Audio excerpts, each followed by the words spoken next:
Queridos amigos de Logos Televisión, de nuevo con vosotros para seguir estudiando este interesante libro, esta interesante epístola a los romanos, que Pablo lanzó hace 2000 años.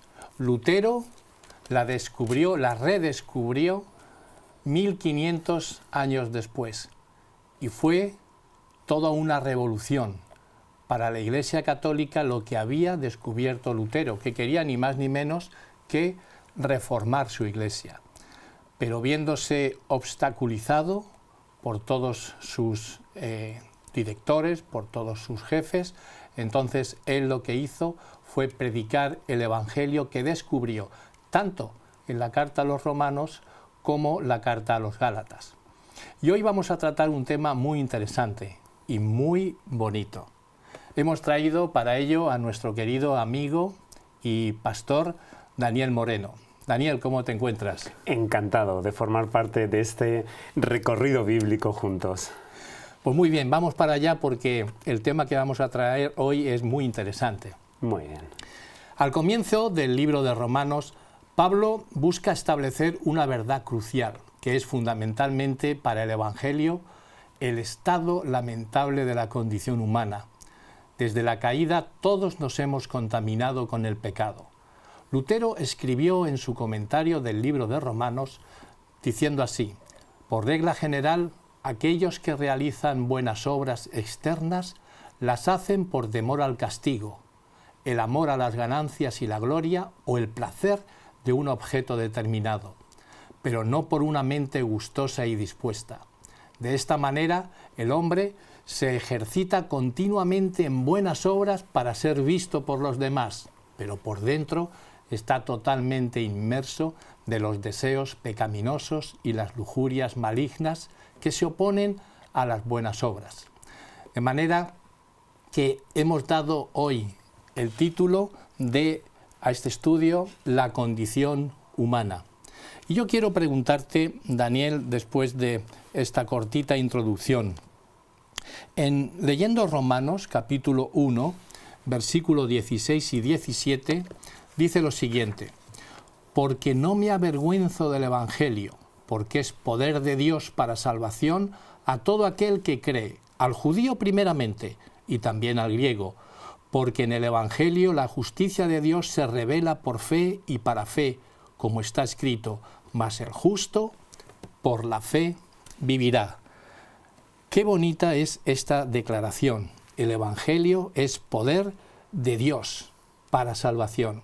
¿Qué te dice a ti estos versículos de Pablo a los romanos? Es impresionante, ¿verdad? Porque me ha encantado la introducción que has hecho. Este mismo texto a Lutero también le marcó la vida. El Evangelio es poder de Dios y el Evangelio es algo digno de no avergonzarse. Nada más empezar, Pablo hace como una gran introducción, un gran planteamiento en donde dice claramente que el Evangelio es poder. Pablo, en su tiempo, que era considerado un apóstata, una persona que se había desviado, una persona que no estaba en la ortodoxia del momento, Pablo se atreve valientemente a decir que el Evangelio es poder. Es interesante porque, fíjate, el Evangelio es para todo el mundo, pero es poder de Dios, ¿para quién? Para todo aquel que cree. Del judío primeramente y también del griego. Y es bonito, ¿no? Porque en ese Evangelio la justicia de Dios se revela por fe y para fe. Y ahí entramos en el famoso texto, mas el justo por su fe vivirá. Es bonito porque, fijaros que en realidad, literalmente aquí lo que está diciendo es, en el Evangelio la justicia de Dios se revela de fe en fe. Sí. En Corintios llegará a decir en 2 de Corintios 3:18, de gloria en gloria. En el Salmo 83 llegará a decir, irán de poder en poder. Es decir, el Evangelio no te deja indiferente y te invita a crecer. Y es cierto que aquí las palabras claves son Evangelio, justicia y fe. Y en la trayectoria de cualquier creyente, tarde o temprano pasas por ellas. Por ahí van. Por las buenas noticias, por la justicia que solamente se obtiene en Dios, no en el qué dirán, sino en el qué dice Dios. Y especialmente en la fe que tiene que ver con la salvación y tiene que ver con la aceptación de la verdad, no solamente con el conocimiento intelectual.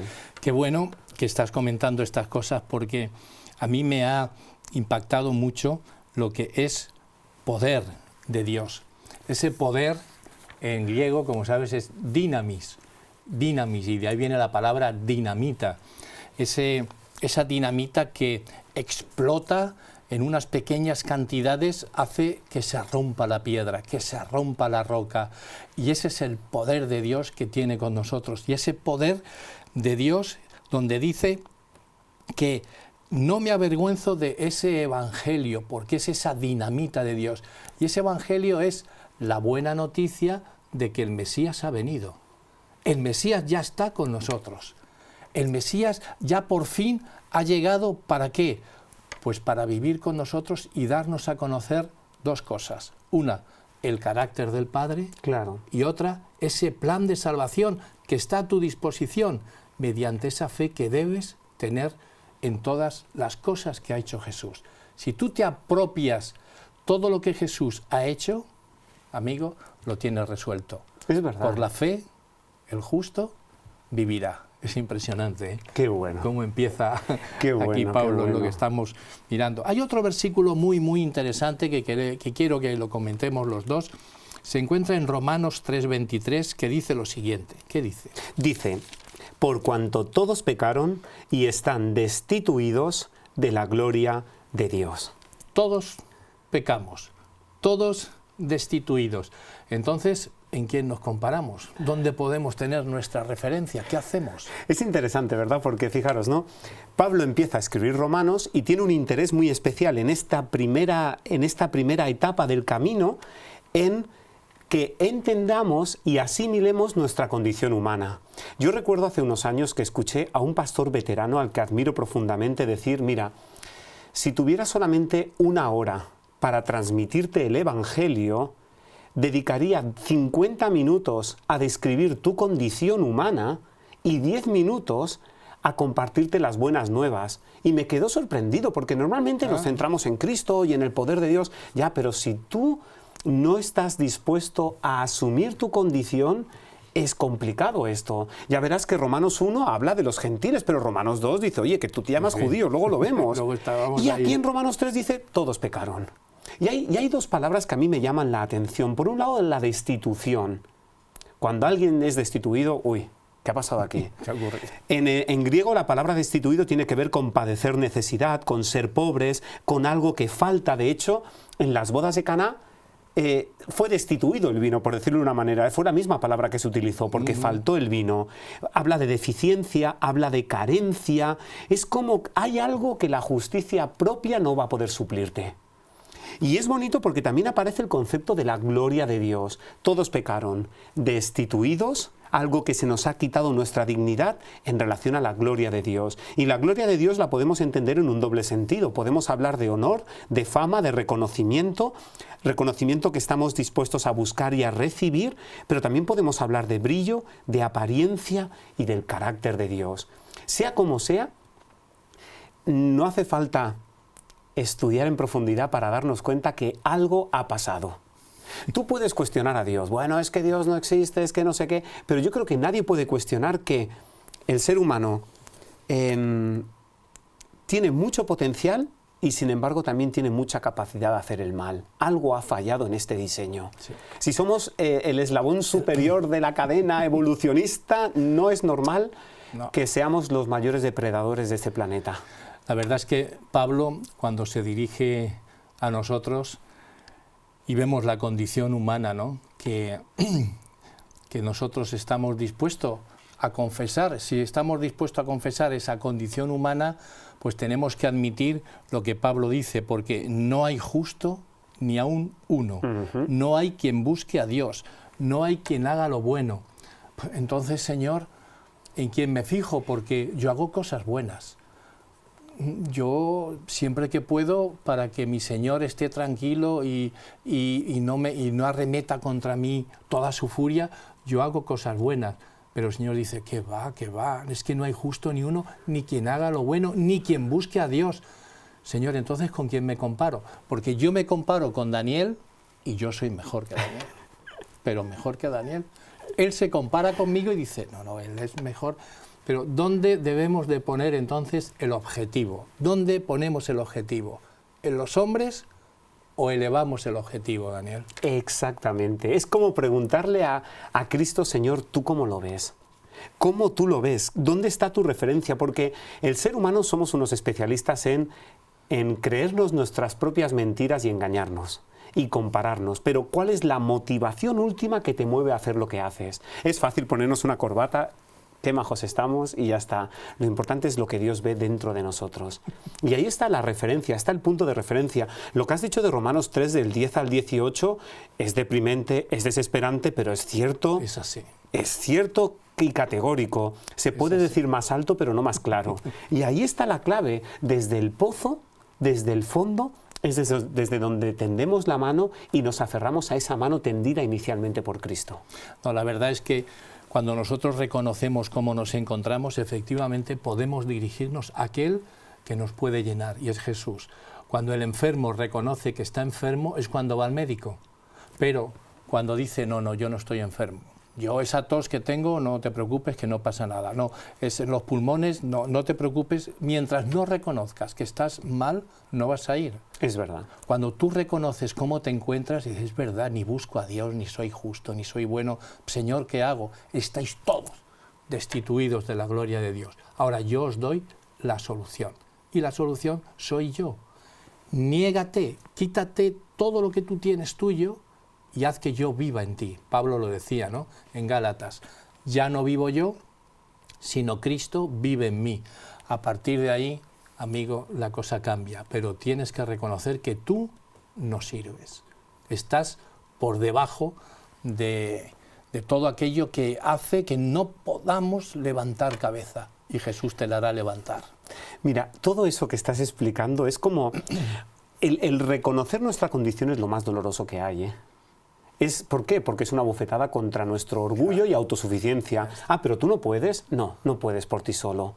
Además, es necesario entenderlo en profundidad. ¿Por qué? Porque Dios no te pide que le entregues tu personalidad para quitártela, sino para devolvértela multiplicada. Y esa pregunta es la clave de decir, esto es mucho más que conceptos, esto es una realidad interna. Señor, ¿qué me pasa? Porque yo puedo ignorar a Dios, pero ¿qué me pasa? ¿Dónde está ese vacío profundo que tengo? Es como que Dios, su plan, su Biblia, su proyecto encajan a la perfección en tu carencia. Y no hay un libro de autoayuda que te pueda ayudar que no sea la palabra de Dios, que no es autoayuda, sino es ayuda de lo alto, que no es lo mismo. Es ese libro el que te llena de todas estas garantías claras de que vas a tener una vida que verdaderamente va a valer la pena. Exacto. Pero tienes que depender siempre de Él, Exacto. Nunca de ti. En Romanos 1, 22 nos dice, profesando ser sabios, se hicieron necios y cambiaron la gloria de Dios incorruptible en semejanza de imagen de hombre corruptible, de aves, de cuadrúpedos y de reptiles. Aquellos que querían ser sabios, pues mira, llegaron a ser necios. Y fíjate que este siglo XX se pensaba que iba a ser una época de progreso, de educación, de moralidad. ¿Y qué nos trajo este siglo XX? Brutalidad, violencia. ¿Qué pasó para que esto ocurriera así? Porque efectivamente la palabra de Dios ya nos está diciendo, ¿tú crees que va a haber progreso? Sí. ¿Tú crees que vas a encontrar el estado de perfección correcto? ¿Que vas a estar en un lugar tranquilo, sosegado, viviendo con paz? ¿Tú crees que todos esos adelantos científicos va a traer esa paz? Mira lo que ocurrió en el siglo XX. Qué triste, ¿no? Ciertamente, ¿eh? Fijaros que es muy difícil que nosotros nos separemos de nuestra propia cultura, porque nosotros ni nacemos ni vivimos en el vacío. Entonces, yo creo que un análisis sociológico de nuestro tiempo, un análisis incluso antropológico, nos puede ayudar a entender mucho la condición humana. Tú lo has dicho, el siglo XX, el siglo de la modernidad, el siglo donde se pensaba que la medicina curaría todas las enfermedades, llegaríamos a un estado de bienestar pleno, total, y de repente mucho de ese conocimiento se emplea para las armas más destructivas en la Primera, Segunda Guerra Mundial, en el Holocausto judío, que incluso marca un antes y un después en la propia teología. Este tema no es objeto de este estudio, pero creo que vale la pena estudiarlo en profundidad, porque después de la modernidad hay una serie de etapas, como la posmodernidad, como después hay quien habla ahora de la hipermodernidad, es decir, vivimos una sociedad tan cambiante. A mí que me ha tocado trabajar con jóvenes, ¿no? Yo soy del año 76, pero tú repasas a los del año 90, a los del año 2000, a los del año 2005. Es como que cada 3 años todo se reinventa. Todo cambia. Pero más allá de toda la sofisticación que podamos vivir, necesitamos a Dios. El ser humano es irremediablemente espiritual, necesita a Dios. Y creo que más allá de lo complejo de este mundo, creo que la oportunidad es de oro, porque la gente busca espiritualidad y busca coherencia, y lo busca en otras fuentes a veces no sanas, como Nueva Era y otros conceptos, cuando la Biblia desde ya hacía muchos años ya te mostraba claramente cuál es tu mayor necesidad. Pero ciertamente uno analiza la historia y uno se da cuenta de que realmente en el ser humano no hay precisamente la sabiduría que necesitamos. Pretendiendo ser sabios, se hicieron necios. Y cambian la gloria de Dios, de un Dios incorruptible. Claro, los egipcios adoraban a los toros, los cocodrilos, las serpientes, las aves. Aarón, oye, pues como no bajas, Moisés, hacemos un becerro de oro. Y después volvieron otra vez en Primera de Reyes 12, de nuevo, uno en un sitio y otro en otro. O sea, realmente es una triste condición humana. Perdemos la imagen de Dios e intentamos hacernos imágenes distorsionadas en lugar de volver a ir al espejo. Ahí está. Donde nos reflejamos de nuevo quiénes somos, de dónde venimos, a dónde vamos, en quién podemos creer, esperar y confiar. Esa es la clave. Porque el tiempo que nos ha tocado vivir no nos hace falta tener fe para creer en este estado caído de la humanidad, porque vemos un desastre por todos los lados. Donde vemos es terrible, ¿no? Vemos como hay hambre en el tercer mundo, vemos como hay enfermedades y epidemias en todo lugar. Estas 2 guerras tan terribles que has mencionado, la Primera y la Segunda Guerra Mundial. Y si el hombre fue creado para vida eterna, el hombre anda buscando esa espiritualidad. Y lo que hace falta, bueno, pues es tener fe y creer, por ejemplo, en la resurrección de los muertos, claro, en la segunda venida, en esos cielos nuevos y nueva tierra que el Señor nos ofrece. Esa esperanza y esa creencia en todas estas cosas puede reanimar al hombre en este mundo que se encuentra dando vueltas y patadas por todo lugar. Es triste. ¿Te imaginas que tuviéramos el valor de pedirle ayuda a Dios? De decirle, Señor, no puedo más. Pensaba que podía, pero no podía. Estamos hablando de lo macro que ha pasado en el siglo XX, en el siglo XXI, pero es que nuestra vida propia muchas veces está llena de autosuficiencia cuando Dios una y otra vez nos había dicho, separados de mí, nada podéis hacer. A veces en el desarrollo del ministerio pastoral, sabes que un día te sale un cáncer detectado, otro día un funeral, otro día, ¿te imaginas pedirle ayuda a Dios frente a estas situaciones tan inexplicables, tan incomprensibles, tan necesitadas de ayuda? Creo que esa es la clave y creo que ese es el camino sin lugar a duda, porque lo necesitamos más que nunca. Totalmente. Por eso estos mensajes que los reciben nuestros queridos telespectadores de Logos Televisión, pues les viene muy bien, porque pueden contemplar otra vida que se les viene por delante, pueden tener la esperanza en esos cielos nuevos y tierra nueva, puede venirse arriba toda una familia porque ha encontrado algo que vale la pena, porque la verdad, lo que nos pone alrededor, esta sociedad en que vivimos, es terrible, va para abajo. Entonces Pablo lo que nos da aquí, nos hace entender, es que en el capítulo 1 él arremete contra los gentiles, pero en el capítulo 2 también habla contra los judíos, diciendo, cuidado, ¿qué estáis haciendo vosotros, que teníais todo? Yo quisiera que habláramos un poquito de esto, porque de aquí no se libra nadie, ¿sabes? En el capítulo 2, versículos del 1 al 3, ¿qué nos dice? Claro, tú eres inexcusable. Sigue diciendo, eres inexcusable, hombre, tú que juzgas, quien quiera que seas, a ver si vamos a estar nosotros aquí, quien quiera que seas, porque al juzgar a otro te condenas a ti mismo, pues tú que juzgas haces lo mismo, pero sabemos que el juicio de Dios contra los que practican tales cosas es según la verdad. Y tú, hombre, que juzgas a los que hacen tales cosas y haces lo mismo, ¿piensas que escaparás del juicio de Dios? Es como que en otras palabras lo que te está es lo mismo que hacía David a Natán.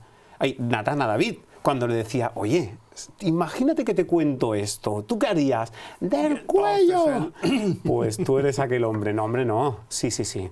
Muchas veces el mayor problema no es el que no conoce. El mayor problema es el que conoce y es incoherente.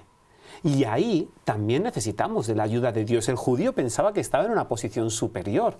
Pablo se convierte en el nuevo Juan Bautista. ¿Qué hacía Juan Bautista? Oye, no me digas que eres hijo de Abraham y con eso te sirve. Haz frutos dignos de arrepentimiento.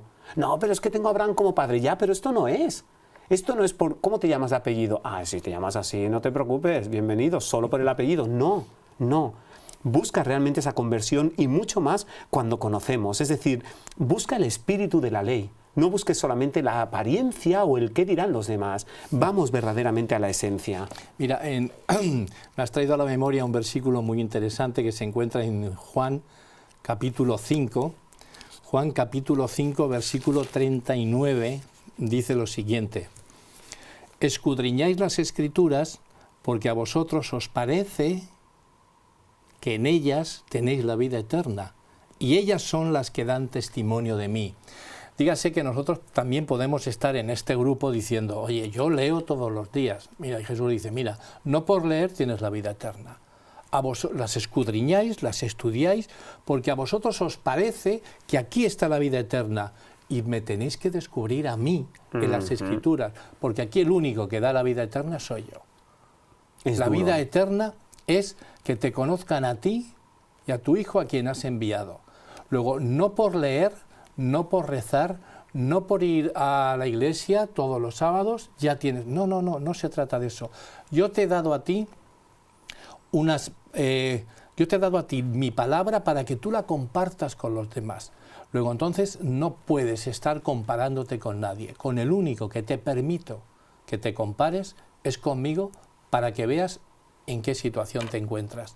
Y verdaderamente nos encontramos, pero muy bajito, más abajito que el tobillo, ¿eh? Nos encontramos muy mal. Mira, la Biblia una y otra vez te invita a analizar en profundidad tu condición humana. Y lo hace sin reparos. ¿A ti te gustaría ir a un doctor que empezara a darle vueltas al tema? Bueno, es que a lo mejor... No, dime claramente qué tengo. No me vengas con excusas. Y entonces muchas veces la Biblia claramente dice, oye, tienes unos privilegios, pero también tienes unas responsabilidades. Pídeme ayuda. ¿Sabes qué?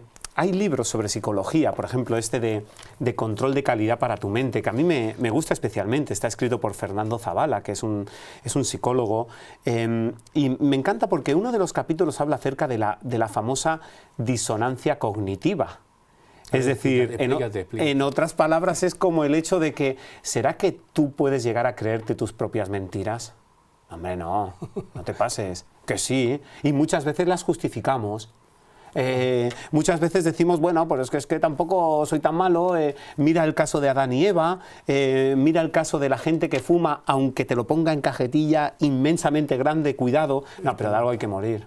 Tampoco te pongas así, que de algo hay que morir.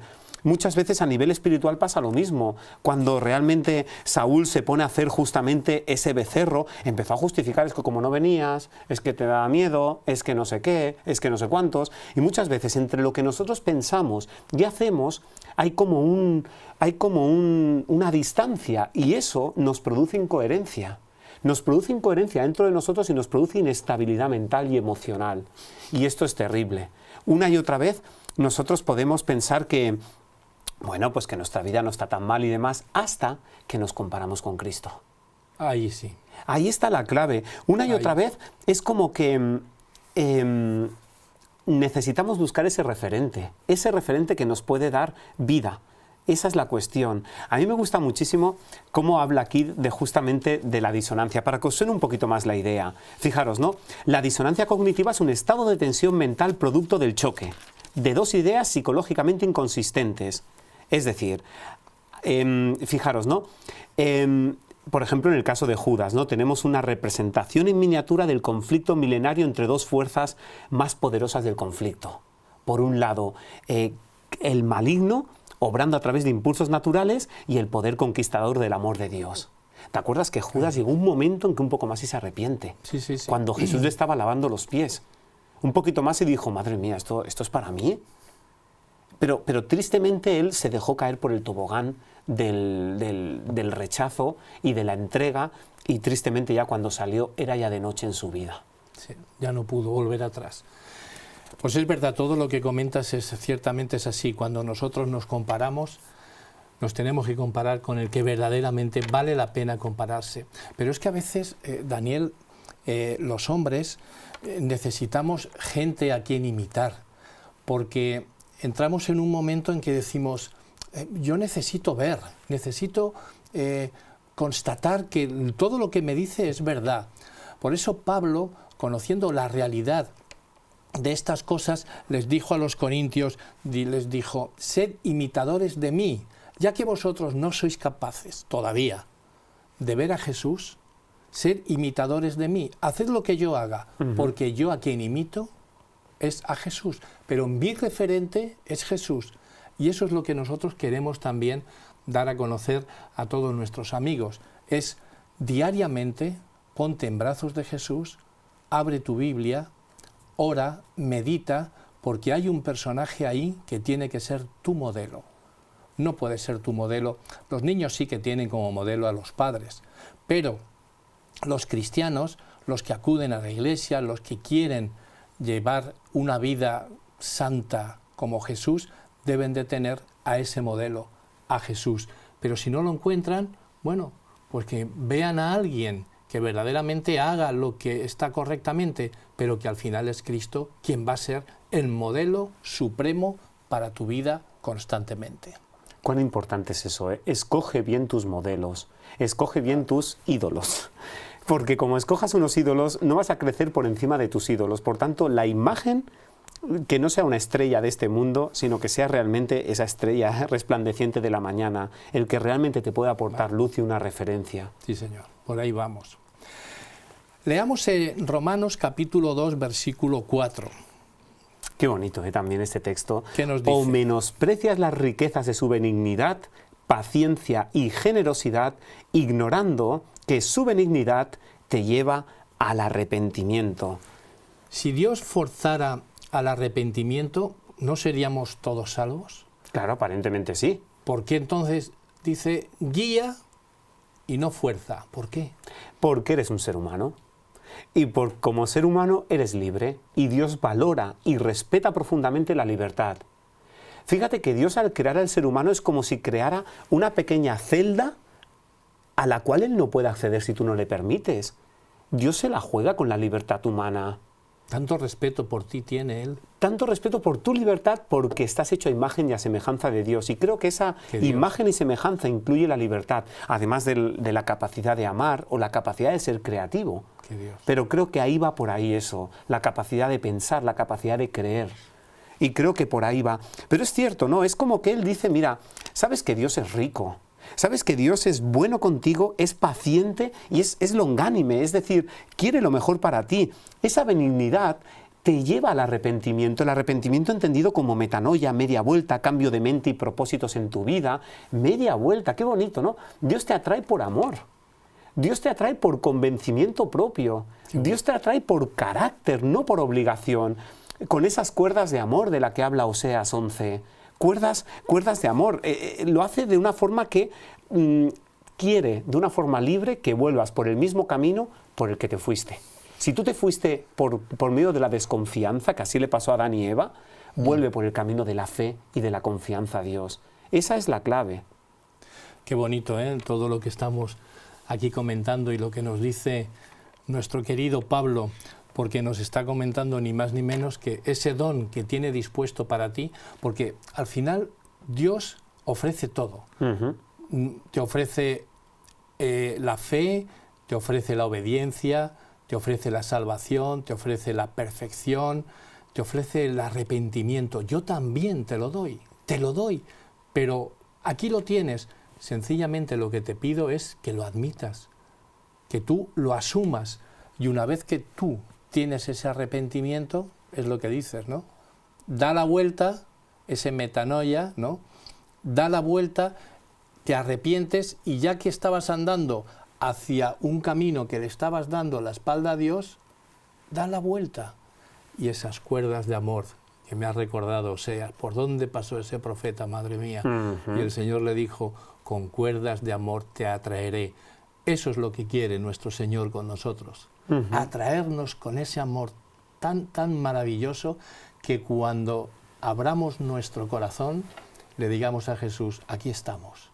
Yo quiero que ocupes este lugar, porque quiero vivir contigo. Qué bonito. Es que me encanta. Qué maravilloso sería. Me encanta cómo lo explicas. Es que, fijaros, ¿no? El recorrido que hemos hecho en este programa tiene que ver con las primeras etapas de la carta a los romanos. Y es una carta donde primero enfoca la condición humana. Yo os invito a que lo leáis con calma, con detenimiento, en oración, saboreando texto a texto, aunque sean textos complicados, y buscando salir en la foto nosotros. Pero también aquello que más deseo profundamente es, mira, no te quedes en lo desesperado de la condición humana, porque la condición humana es desesperante, de decir, bueno, no tenemos remedio, y es verdad, no tenemos remedio salvo en Cristo. Yo te recomiendo, aprovecho para recomendarte el libro El Camino a Cristo, que es un libro que además puede ser tuyo con tan solo solicitarlo. Es un libro que creo que capta en primera persona y de primera mano cuál es verdaderamente la lucha del cristiano, cuando quiero pero no me sale, cuando no hay nada dentro de mí en lo que refugiarme, cuando esa lucha se hace real, cuando a veces pienso que no tengo ningún remedio, y digo, estoy destituido de Dios y no tengo más remedio. Pablo seguirá avanzando y dirá, es que la justicia de Cristo, te voy a presentar a Cristo que es tu medicina. Pero te invito a que lo repases, por ejemplo, ¿no? El capítulo 3, que se titula Un poder maravilloso que convence, es que es muy rico. Es muy rico. Cree ser bastante bueno, llega a decir aquí, el problema del orgullo, el egoísmo y la codicia. Mira qué bonito, ¿eh? Si os dais cuenta de vuestro estado pecaminoso, no esperéis a ir a Dios hasta haberos hechos mejores a vosotros mismos. Esto es una trampa. No, espera, yo cuando sea bueno me llamas, ¿vale? Entonces voy. Nunca vas a ir, nunca vas a ir. Es decir, que la condición humana vaya acompañada de la asistencia divina. Jesús ya lo sabía, separados de mí nada podéis hacer, y por eso Él dijo, voy a estar contigo todos los días hasta el fin del mundo. Pero necesito que lo entiendas de primera mano. Ten cuidado con las dilaciones, no postergues la obra de abandonar tus pecados y buscar la pureza del corazón por medio del Señor Jesús. Aquí es donde millares y millares han errado, causando aquí su perdición eterna, así su perdición eterna. Lo que no quiero es que si hoy escuchas el mensaje de Dios, le des más vueltas. ¿Qué puedes perder por incluir a Dios en tu vida? ¿Y qué puedes ganar? Porque la diferencia es abismal. Y la clave es, conoce tu condición humana, pero conoce también el poder divino. Porque ese poder está disponible y te aseguro que no es que vaya a hacer bien a tu vida, es que la va a transformar radicalmente. Totalmente. Separados de mí, nada podéis hacer. Todo lo puedo en Cristo que me fortalece. Ahí está. Luego entonces, vayamos a Jesús. Amén. Tal y como nos encontramos.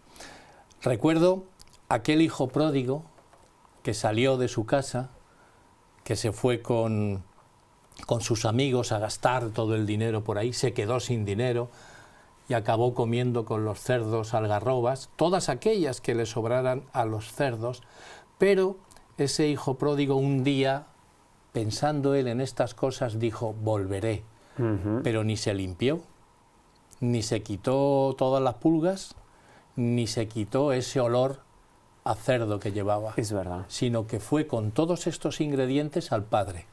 Y el Padre le abrió los brazos y le dijo, hijo mío, ven aquí.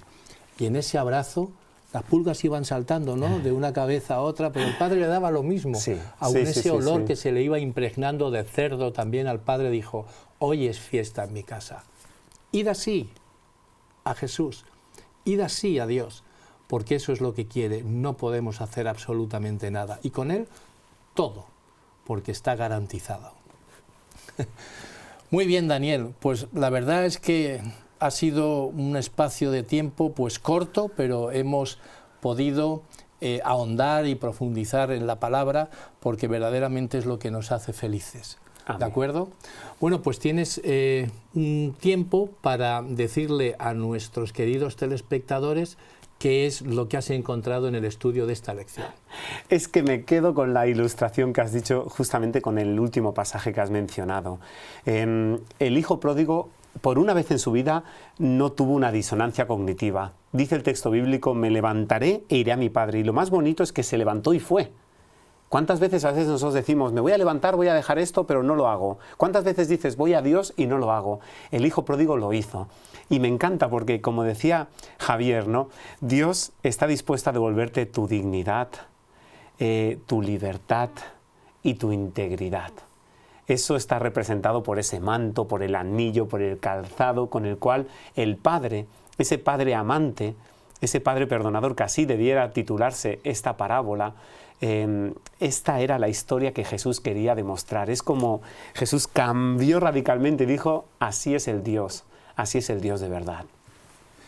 Pues muchísimas gracias, Daniel. De verdad que son momentos que pasamos aquí muy preciosos estudiando la palabra. Y en otra ocasión, bueno, pues también te llamamos porque es muy enriquecedor el estar contigo escuchando todos tus comentarios sobre la palabra de Dios. Muchas gracias, Daniel. A vosotros. Y también a vosotros, mis queridos amigos, muchísimas gracias por estar ahí pendientes de todo lo que decimos en estos estudios que llevamos a cabo todas las semanas. Mi deseo, mi ilusión es que seáis felices y que el Señor os bendiga. Y nos vemos la próxima semana.